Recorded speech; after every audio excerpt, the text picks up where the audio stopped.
Bueno, en principio el resultado sorprendió bastante anoche porque especialmente Bolsonaro, ¿no? Sacó mucho más votos de lo que se esperaba, digamos, las encuestas anunciaban una diferencia de entre 14 y 10 puntos y en realidad la diferencia terminó siendo de 5 puntos a favor de Lula. Lula en realidad sacó los votos que más o menos anunciaban las encuestas, que estaban en el orden del 47 al 50% de los votos. Incluso se especulaba que podía ganar en primera vuelta y sacó el 48,4.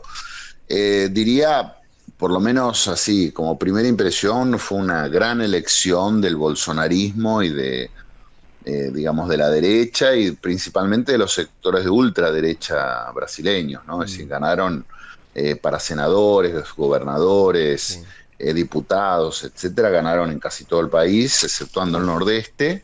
Y el propio Bolsonaro, digamos, aunque pierda la segunda vuelta, que es muy probable, porque Lula está muy cerca del 50%, digamos, no desaparece de la política brasileña. Es decir, si prevalecían los resultados que se esperaban en función de las encuestas, tal vez el panorama hubiera sido diferente, por lo menos para Bolsonaro, ¿no? Es decir, Mm.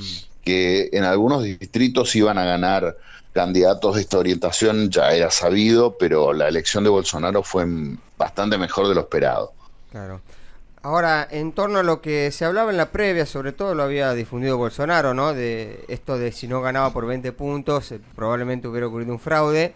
Bueno, estuvieron los de la misión de la OEA que dijeron aquí no pasó nada, fue todo normal. Y un resultado más ajustado, medio que también cambia ese discurso por parte de Bolsonaro. Eso por un lado. Por otro lado, lo que tiene que ver con la diferencia ajustada, hubiera sido inusual, inclusive, que gane en primera vuelta Lula da Silva. Es decir, no lo hizo nunca en sus elecciones. Sí, sí, no ganó nunca en primera vuelta. De hecho, incluso en su reelección, más o menos saca la misma cantidad, del mismo porcentaje que saca ahora. Pero bueno, había algunas encuestas que indicaban que estaba Mm. cerca, que estaba ahí bordeando el 50%.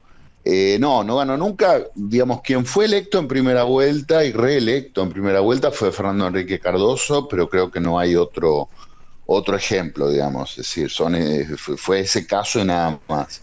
Este, no, la elección de Lula fue buena, si la de Sí. él, realmente si uno compara el desempeño, digamos, de la coalición de centroizquierda o centrista, como se la quiera llamar, digamos, en el caso de Haddad, por ejemplo, en el 2018 sacan la primera vuelta el 29% de los Claro. votos. Y ahora con Lula llega al 48,4, es decir, estamos hablando de casi 20 puntos adicionados por Lula. Obviamente que él, digamos, hay cierto desgaste del bolsonarismo, pasó una pandemia, el desempeño económico no ha sido bueno, más allá de que este último año hubo algunas mejoras, sobre todo en los últimos meses, más que nada por motivos electorales, pero digamos, la elección de Lula ha sido buenísima. El tema Claro. es que diría que llega bastante debilitado porque no va a tener mayoría en el Senado ni en la Cámara de Diputados. La mayoría de los gobernadores van a ser de una extracción más próxima a la de Bolsonaro que a la del PT, Mm. de modo que, en fin, digamos, va a tener que articular un conjunto de alianzas muy grandes para poder gobernar. Claro. Y hay muchas cosas que si no se modifican, digamos, van a dificultar bastante la gestión de gobierno, entre ellas el tema del techo del gasto público, Mm.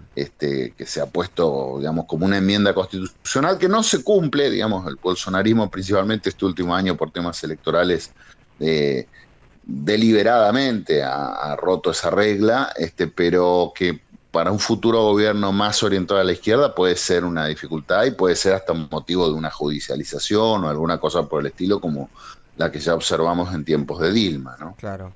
Ahora, a ver, que haya obtenido en las últimas dos elecciones, en esta de este año, con las anteriores, que han pasado varios años, básicamente el mismo porcentaje Lula, uno lo puede interpretar como que tiene un cierto colchón de respaldo en Brasil que le garantiza que tienen una buena imagen, a pesar de, por supuesto, las condenas por el lavajato, que después se anularon, por supuesto, pero como que uno puede analizar que Lula por lo menos tiene ese respaldo. Ahora, ¿se podría interpretar que el resto de los dirigentes del PT no tienen la misma fortaleza y por eso va a tener esta cuestión de un poder legislativo que no le va a ser favorable?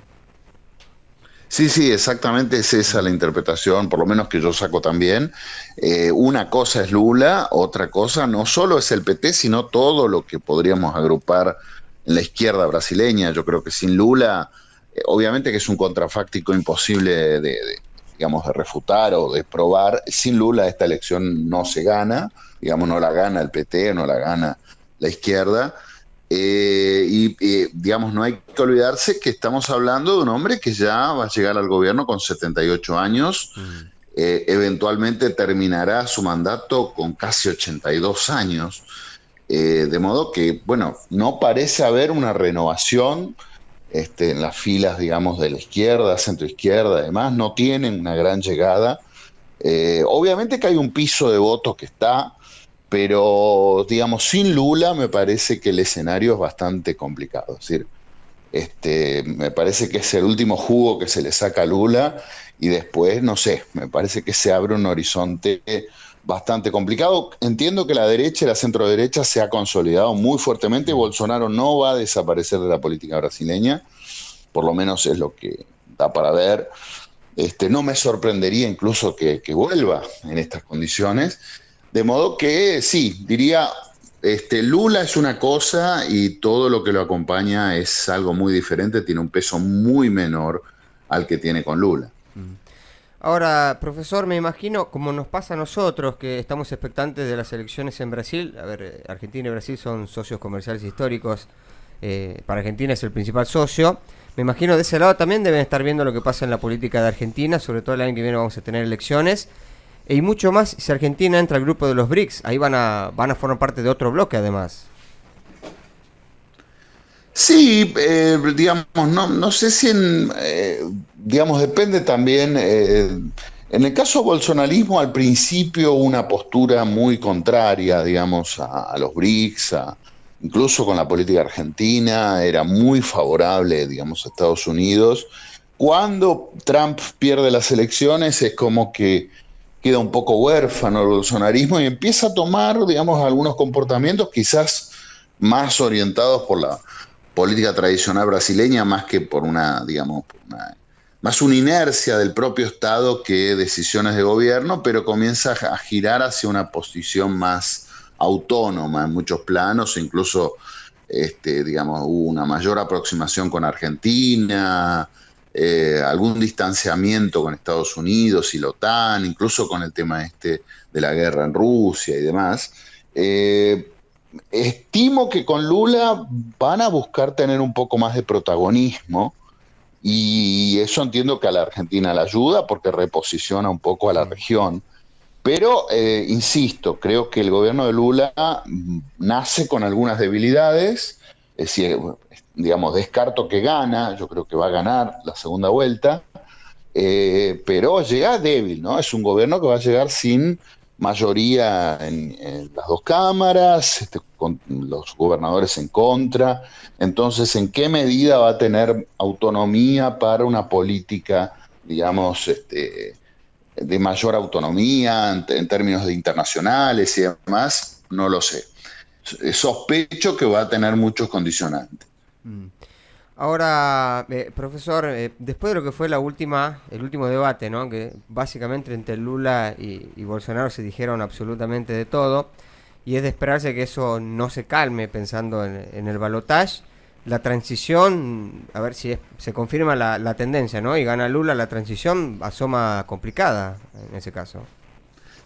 Sí, sí, es probable que la transición sea complicada. No creo que, digamos, haya así alguna tentativa de autogolpe o algo por el estilo. Me parece que nadie espera algo semejante, pero sí, sospecho que si hay debates, van a ser duros y probablemente haya episodios de violencia en las calles, con la gente manifestándose. Digamos, esto ya lo hemos visto. En la política brasileña tampoco es algo inédito, es decir, Brasil es un país muy violento, eh, no es, digamos, es muy frecuente que, por ejemplo, en una elección, candidatos a concejales o a diputados estaduales digamos, militantes sean asesinados. Suele ocurrir y ocurrió ahora. Sí. Y entiendo que este mes va a ser, digamos, sí, estos 28 días que restan para la segundo turno van a ser duros. No solo, digamos, en el cruce de palabras, sino probablemente en las calles, ¿no? Claro. Bueno, esperemos que se haga de la manera más razonable posible, ¿no? Que las elecciones se mantengan dentro de los cauces habituales. Profesor, muchísimas gracias por su tiempo. No, gracias a ustedes. Que tenga un buen día. Hablamos con el doctor Eduardo Crespo, profesor de la Universidad Federal de Río de Janeiro.